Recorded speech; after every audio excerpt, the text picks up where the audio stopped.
Hi all, and welcome to your AfterCycle bike disconnecting and readying for container video. So the first thing that we're going to do, and we're going to show you these in order, is to disconnect the front brakes so that you can get the front wheel off easily. So to do that, on most you'll be able to just disconnect it by removing the cable in the way that you just saw. On some you will have to cut the cable. That's perfectly acceptable, especially if it's not that great of a cable.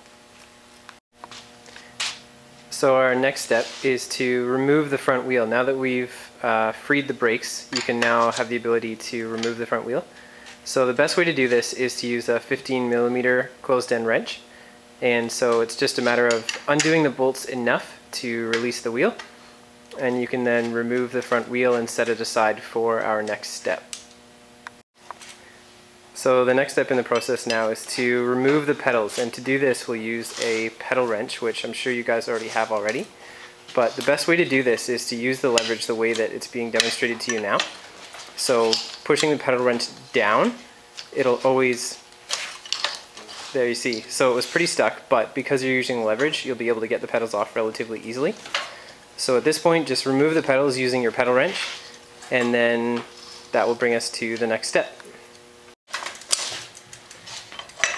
And again, with removing the pedals, it's opposite threads, so you're always going to be pushing the pedal wrench down if you've got the bike upside down the way that we do here. But again, you can use the leverage of your body, and it makes it much easier where you're not having to actually fight rusted on pedals. So our next step will be to, on most of these bikes you won't have to do this, but occasionally you will if they've got a fender or awkward sized handlebars. You'll need to use an Allen key. In this case we have the Park Tools Allen key, which you can see here is 3 different sizes. Do you want to just hold it up? So you can see there it's just the various sizes.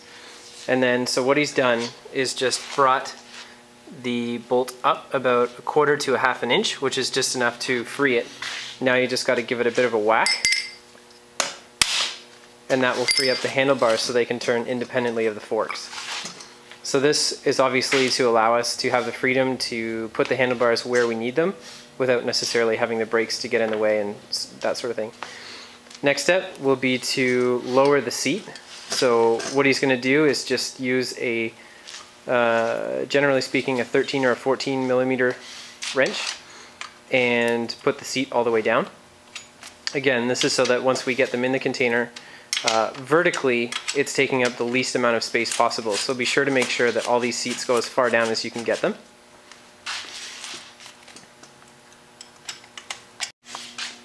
Okay, so now that we've turned the handlebars and put the seat all the way down, our next step is to put the front wheel back in so that we can put it all together as one unit. So as you can see, we're just trying to contain the front wheel so that it's tucked into the freed up crank, as you can see. So that steadies it so that it can't be getting in the way. And so with the zip ties, zip tie to the front fork, and then do another one to the tube, the seat tube. And then give the wheel a bit of a squirm and see if it's in there nice and firm.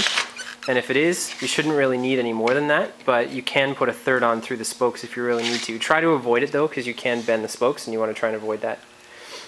So the last step now is just to, under the seat, or as you can see here, just on the rear tube, zip tie the pedals together and then zip tie them to the tube. But you want to put them in a place where they're not going to get snagged, they're not going to get pulled off, so that everything's all together still.